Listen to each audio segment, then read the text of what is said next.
வணக்கம். இப்போ இந்த வீடியோ ப்ரெசன்டேஷனில் நம்ம MCX சில்வர் மார்க்கெட்டில் இன்றைக்கி எப்படி ட்ரேட் பண்ணலாம் அப்படின்றத பற்றி பார்க்கலாம். அதுக்கு முன்னாடி நேற்று மார்க்கெட்டில் என்ன நடந்தது, நேற்று என்ன எதிர்பார்த்தோம் அப்படின்றத பார்ப்போம். நீங்கள் பார்த்துட்ருக்கிறது குட்வில் கமோடிட்டிஸோட சார்ட்டிங் டூல். எப்போல்லாம் இந்த கம்ப்யூட்டர் கர்சரை ஒவ்வொரு கேண்டில் ஸ்டிக் மேலே வைக்கிறனோ அப்போ கீழே உங்களுக்கு டேட் அண்ட் டைமு தெரியும். நீங்கள் பார்த்துட்ருக்கிற இந்த ஆஷ் கலர் கேண்டில் ஸ்டிக் தான் நேற்று மார்க்கெட்டுடைய ப்ரைஸ் ஓப்பனிங். 43,200 பக்கமாக நேற்று சில்வர் மார்க்கெட் ஓப்பன் ஆகிருக்கு. நேற்று என்ன எதிர்பார்த்தோம் அப்படின்னா 43,250 அப்படின்றது ஒரு மிகப்பெரிய ரெசிஸ்டன்ஸ் ஜோன். இதை ஒரு பல முறை நம்ம எக்ஸ்பிளைன் பண்ணியிருந்தோம். தனியாக போன கான்ட்ராக்டில் ஏன் இந்த 43,200 ஒரு மிகப்பெரிய ஒரு ரெசிஸ்டன்ஸ் இல்லை ஒரு மிக முக்கியமான ஜோன் அப்படின்றதையும் பார்த்துருந்தோம். நேற்று குறிப்பிட்டு சொல்லியிருந்தோம், இந்த 43,200 43,600 இதுக்கு மேலே ப்ரைஸ் போனால் தான் பையிங்கு போகிறதுக்கு வாய்ப்புண்டு.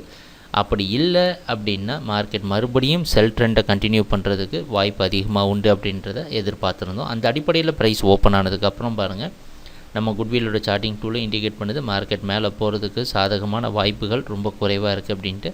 முக்கியமான அடுத்த சப்போர்ட்டான 43,020 பிரேக் பண்ணோன்னே மார்க்கெட் ஓரளவு இந்த இடத்துல கன்சால்டேட் ஆகி அடுத்த ஜோனான 43,600 மட்டும் இல்லாமல் 42,300 வரைக்கும் மார்க்கெட் கீழே வந்திருக்கு. வந்துட்டு ஓரளவு பவுன்ஸ் பேக் ஆகி இந்த 42,600லே க்ளோசிங் வந்திருக்கு. நம்ம எதிர்பார்த்த மாதிரி அற்புதமாக எல்லாமே நடந்திருக்கு. நம்ம என்னென்னலாம் நினச்சோமோ குட்விலோட சார்ட்டிங் டூல் மற்றும் நம்ம வீடியோ அனாலிசிஸ் சில்வர் மார்க்கெட்டில் நம்ம சரியான பாதையில் வச்சுருந்தது அப்படின்றதுல சந்தேகமே கிடையாது. சரி, இன்றைக்கி என்ன பண்ணலாம் அப்படின்னா, இன்றைக்கும் மறுபடியும் சில்வர் மார்க்கெட் டவுன் ட்ரெண்டுக்கு சாதகமாக இருக்கும் அப்படின்றத எதிர்பார்க்குறோம். அதுக்கு மிக முக்கியமான ரெசிஸ்டன்ஸாக இருக்க போகிறது இந்த 43,020. இந்த இடத்துல ஏன் பை சிக்னல் ஒரு தடவை குட்விலோட சார்ட்டிங் டூல் கொடுத்துருக்கு நீங்கள் யோசிக்கலாம். நாங்கள் எப்போவுமே சொல்கிறது தான், நம்ம குட்விலோட சார்ட்டிங் டூல் ஒரு சிக்னல் கொடுத்துருக்கு அப்படின்னா அர்த்தம் இல்லாமல் கண்டிப்பாக அது நடக்காது.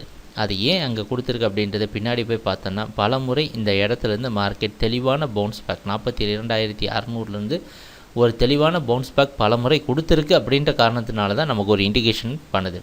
எந்த ஒரு சிக்னல் இண்டிகேஷன் வந்தாலும் அந்த இடத்த எடுத்து நீங்கள் மறுபடியும் உங்கள் சார்ட்டிங் பிளாட்ஃபார்ம் எடுத்து பார்த்தீங்கன்னா அதில் உங்களுக்கு தெளிவான அர்த்தம் புரியும். ஏன் இந்த இடத்துல நம்ம சார்ட்டிங் டூல் எந்த ஒரு சிக்னல் கொடுத்தாலும் அர்த்தமான ஒரு சிக்னலாக தான் கண்டிப்பாக அமையும். இன்றைக்கும் மார்க்கெட்டில் என்ன எதிர்பார்க்குறோன்னா, சில்வர் மார்க்கெட் டவுன் ட்ரெண்டுக்கு சாதகமாக இருக்கும்னு எதிர்பார்க்குறோம்.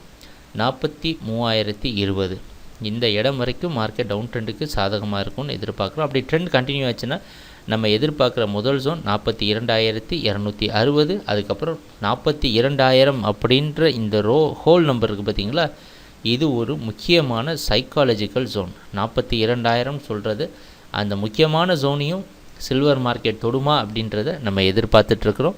சரி, ட்ரேடிங் நடக்கிறப்ப பார்க்கலாம் என்னென்ன மாற்றங்கள் நடக்குதுன்னு. எங்கள் வீடியோ ப்ரெசன்டேஷனை தொடர்ந்து பார்த்துட்டு வந்ததுக்கு மிக நன்றி, மகிழ்ச்சி, வணக்கம்.